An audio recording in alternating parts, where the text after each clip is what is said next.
Hello दोस्तों, अद्भुत कहानी सागर में आपका स्वागत है। आज की हमारी कहानी है खूबसूरती। देखा है अपना चेहरा, कैसे 30 साल में ही 50 साल की दिखती हो। भला कौन तुम्हें अपने साथ ले जाना चाहेगा। स्मृति से उनकी सास नमिता जी ने कहा। स्मृति, मम्मी जी, घर के काम बच्चों की जिम्मेदारी से कभी फुर्सत ही नहीं मिली जो कभी खुद को निहारूं। नमिता जी, तो फिर आज क्यों निहार रही हो? क्यों आज अरुण की बातें और उसके व्यवहार का तुम्हें बुरा लगा? स्मृति खामोश खड़ी अपनी सास की बातें सुन रही थी। पर ऐसा क्या हुआ था स्मृति के साथ? क्यों वह आंखों में आंसू भरे खुद को शीशे में निहारे जा रही थी? चलिए जानते हैं। अरुण, स्मृति, मेरा टिफिन दे दो, लेट हो रहा है। स्मृति, यह लीजिए। अरुण, और सुनो, शाम को मुझे ऑफिस पार्टी में जाना है, तो मेरी रेड वाली शर्ट प्रेस करके रखना। स्मृति, पार्टी? पर किस लिए? अरुण, मैं सहित 3 लोगों को प्रमोशन मिला है, उसी की पार्टी। स्मृति, प्रमोशन?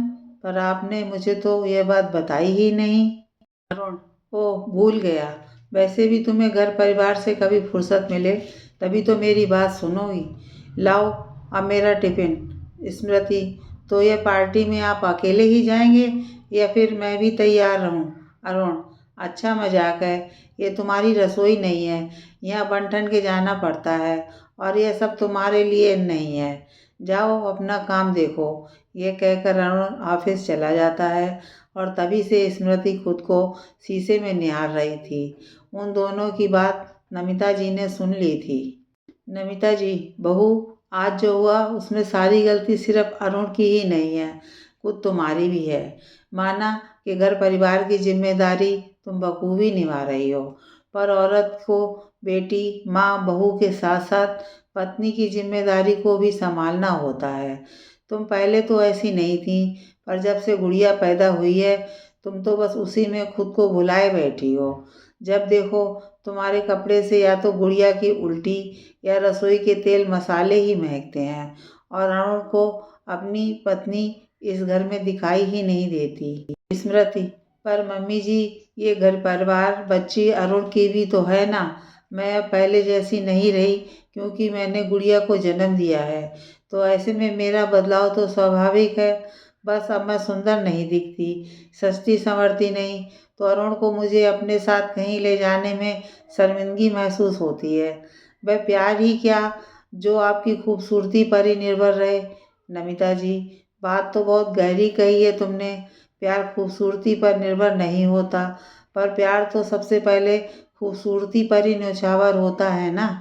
स्मृति, मम्मी जी, मैं आपका मतलब नहीं समझी। नमिता जी, बहू, तुम दोनों का तो प्रेम विवाह है ना। तुम दोनों ने जब पहली बार एक दूसरे को देखा था, वह सबसे पहली चीज क्या थी जिससे तुम दोनों अपना दिल एक दूसरे को दे बैठे? खैर छोड़ो, एक उदाहरण और सुनो। पिछले महीने ही तुम्हारी बहन की शादी हुई। उसकी तो अरेंज मैरिज थी, तो तुम लोगों ने सबसे पहले क्या देखकर उस रिश्ते की शुरुआत की थी? लड़के की फोटो?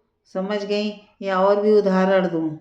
बहू, हम लोगों के चरित्र, व्यवहार, नियत, ये सब तो तब देखते हैं या जानते हैं जब हम उसके चेहरे से आकर्षित होते हैं। तभी तो बात आगे बढ़ती है और हमारे प्यार की शुरुआत, या यूं कह लें बुनियाद को ही अगर हम भूल जाएं तो प्यार का घर भी कमजोर होता चला जाएगा ना। मैं यह नहीं कहती कि चेहरा देखकर प्यार करना चाहिए या इंसान में कभी बदलाव नहीं आ सकता, पर जानबूझकर उस बदलाव को और बिगाड़ना सही नहीं है। स्मृति, आप सही कह रही हैं मम्मी जी। गुड़िया के जन्म के बाद तो मुझे याद ही नहीं मैंने कब अरुण के साथ बैठकर बातें की या फिर तैयार होकर घूमने निकली, और शायद इसका मुझे कभी एहसास भी ना होता जो अरुण आज मुझे ऐसा न कहता। नमिता जी, तो चलो फिर शाम को अरुण अब तुम्हें अपने साथ चलने का आग्रह करे, ऐसा कुछ चमत्कार करो। और हाँ, आज के लिए रसोई घर भूल जाओ, मैं सब संभाल लूँगी। शाम को जब अरुण ऑफिस से लौटता है, वह स्मृति को देखकर हैरान ही हो जाता है। स्मृति ने लाल शिफॉन की साड़ी पहन रखी थी और हल्का सा मेकअप उसकी खूबसूरती को चार चांद लगा रहा था। अरुण, अरे वाह, क्या लग रही हो। वैसे ही इतना तैयार होकर जा कहाँ रही हो? स्मृति, फिलहाल तो कहीं नहीं, पर सोच रही हूँ अपने पति के साथ। इससे आगे स्मृति अपनी बात खत्म करती कि अरुण बोल पड़ता है, हाँ हाँ बिल्कुल, चलो मेरे साथ, मैं अभी तैयार होकर आता हूँ। स्मृति, अरे मेरी पूरी बात तो सुनो। मैं अपने पति के साथ इसी तरह डेट पर जाऊंगी और हमारी पहली मुलाकात को फिर से जीऊंगी। अरुण, डेट पर जरूर चलेंगे, पर पहले मेरे साथ पार्टी में चलो।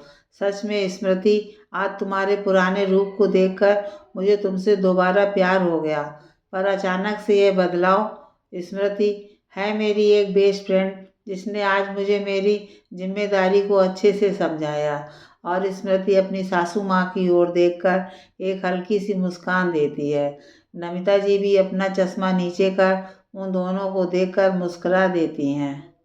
अरुण, मुझे माफ़ कर दो स्मृति, सुबह के मेरे बर्ताव के लिए। पर मैं क्या करूं? जब भी मैं अपनी स्मृति को ढूंढने की कोशिश करता तुम मुझे नज़रअंदाज ही कर देती, और इसी को मैंने तुम्हारी मर्जी भी समझ ली।